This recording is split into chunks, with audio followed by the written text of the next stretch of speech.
More GM tips for spooky goodness from the OG GM on this gloomy Tuesday. We're going for another walk to see if we can find some spooky lawns. And while we're doing that, we're going to talk more about spookies because it's October and that's what you do.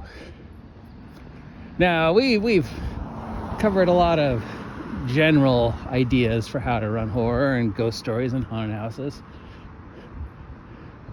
And in the haunted house video, we talked about the rules and was it okay to change the rules, especially with a spooky scenario as opposed to any other scenario.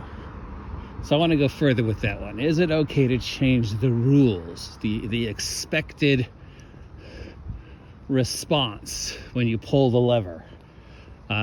Let's take, for example, one of everybody's favorites, vampires, right? The rules for vampires are pretty established, right? Sunlight, wooden stakes, holy water maybe, fire definitely, sleep at night, the whole thing, right? We pretty much know what to expect if it's a vampire. But the established vampire is the Western European vampire, descended from the idea of the vampires that Eastern European, from like Dracula, right? There are other vampires. Every culture in the world has their take on a vampire or a skinwalker or a soul taker, or just the idea of a creature, usually undead, that feeds on the life force of the living. Not all of them have the same abilities and weaknesses that the classic vampire, Dracula vampire, has. In fact, even some of the classic vampires have varying takes on the rules. The vampires in Blade are vulnerable to silver, but other vampires aren't. There's some little spookies right there, right? So there's a big one. Silver, yes or no? What about the entering uninvited or entering holy ground? Some yes, some no. I mean, other than sunlight, even the rules are more like guidelines, because for every vampire movie we've seen where they follow one rules, we've seen another where they follow a different set of rules. We can go further and say, well, thanks to today's technology and sunblock and stuff like that, is sunlight even still to be considered an option? But still, we understand that there are established rules for vampires. But within those rules, is it okay to mess it up? Is it okay if instead of fighting a Dracula, I throw you against a South American vampire or an Asian vampire or a, Jewish vampire? Why? Maybe it's the vampire who isn't affected by sunlight. I remember one game I played in where we fought a vampire that was weak during the night and strong during the day, and we couldn't figure it out because he wasn't following the rules until later on when it was realized that he wasn't a vampire.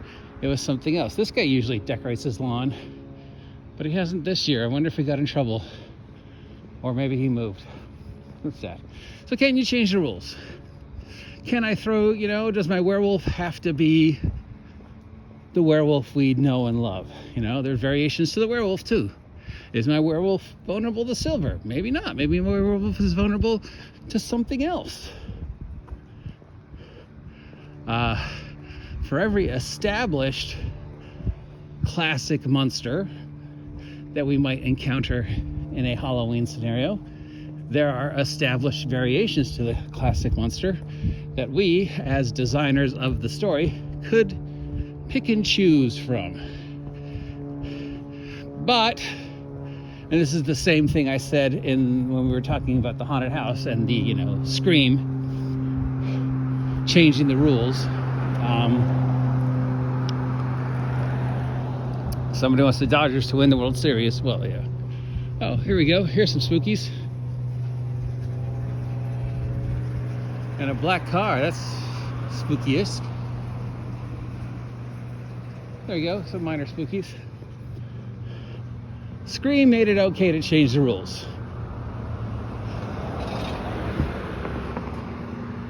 Role-playing a spooky scenario, it should be okay, ooh, big doggies, to change the rules. As long as by the end of the first act, the hints of the new rules are made available to our audience. Hello, big doggies. Hello, other big doggy. Hello, ma'am. Hi. Hi, buddy.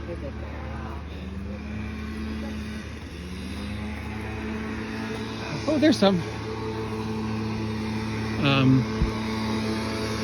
So, yes, I think it's okay. I think it's okay if you want to have a werewolf story, but not make it a werewolf. Make it a cat or a bear or something else. Or maybe the werewolf follows different rules. Maybe it's a vampire story. Oh, this is nice. This is very clever. I love this. There's a whole story going on here. Oh, I love when people do this. I really do. Yeah, I'm a huge fan of the spookifying the lawns, when the spookified lawns tell a story and aren't just random props. And they're flying a Harris flag, so all the more reason to like them. So let's do an example. Let's do our vampire again. Oh, here's more. I'm gonna run a vampire scenario for the Halloween adventure, right? But I'm gonna change up the rules of my vampire. Maybe I'll use a vampire from a different culture instead of the established Dracula vampire, right? Or maybe, if you've ever seen an obscure horror movie called Martin, it's just somebody who thinks they're a vampire. And it's actually just a normal dude who's duplicating vampiric stuff, you know? Or what if the vampire is actually the hero and they're fighting something far worse? And by combating the vampire, you're actually helping the thing that's far worse. But that's a little too esoteric. We want this to just be a Halloween one-shot, right? So we're gonna do vampire, because everybody loves vampires. No, Cal, that's not a hint. You're not gonna run into vampires. You guys are third level.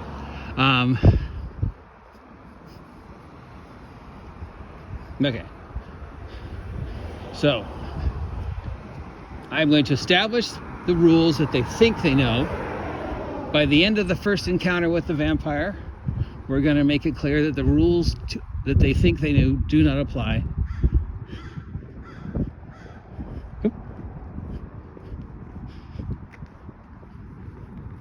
Good afternoon. Do not apply. That makes them even more scared. Holy water doesn't work. You know, sunlight doesn't bother. Whatever they think are the established rules for Dracula don't affect our vampire, because it's not a Dracula. It's a different kind of vampire.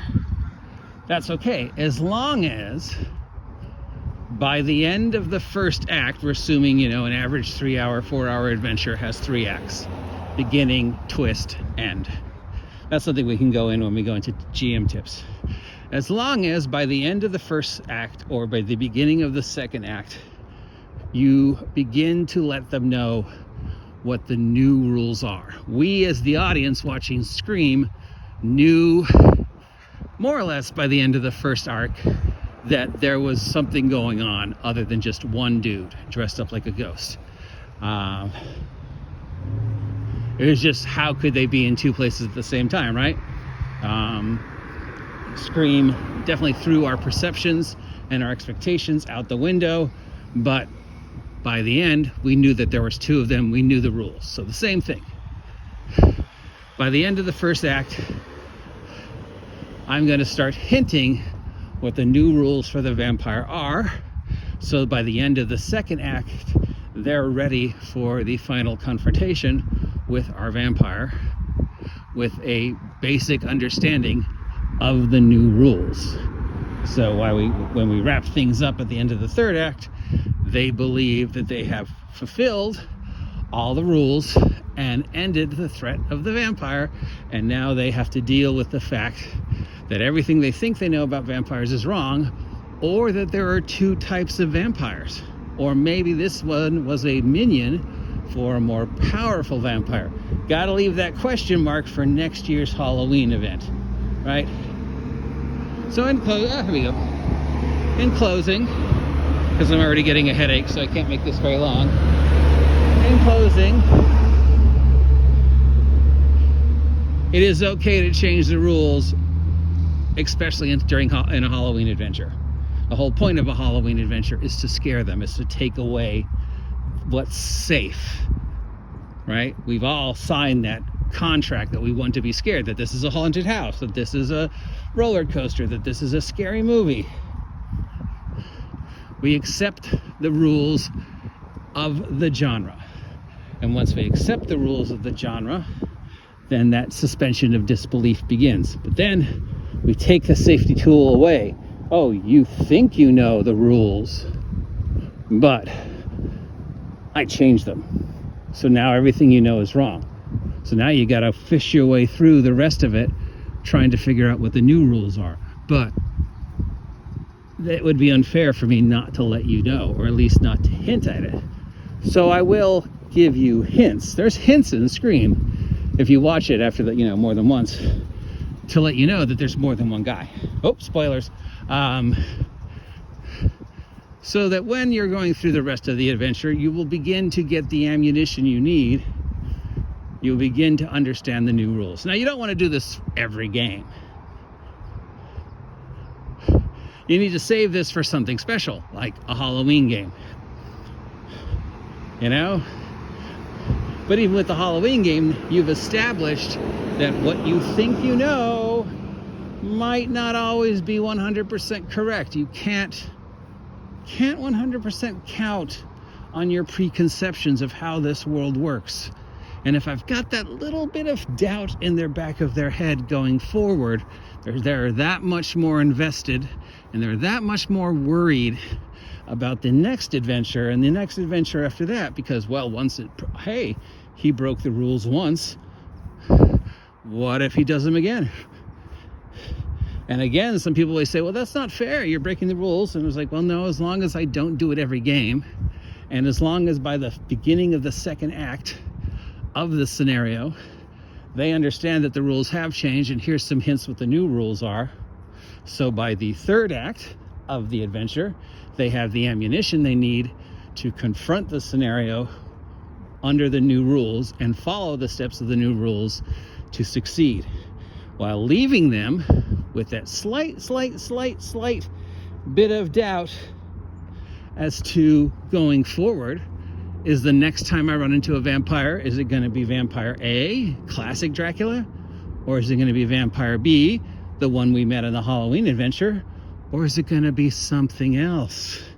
Because the greatest tool we have, especially when running fantasy, is it's magic. And once we say it's magic, well then, kind of everything else is out the window. I can occasionally pull a Scream because magic, and especially in a Halloween or a Christmas scenario or any other holiday scenario where it's special, where the rules are different because it's Halloween. So there you go, just some more DM thoughts. It's been suggested that I go back to doing like beginner DM tips going forward. So I might do that. Do you guys want to see me do beginner DM tips again and talk about like campaign building and stuff like that? Let me know. Anyways, that's today's lesson in spookiness. If you appreciate it, let me know.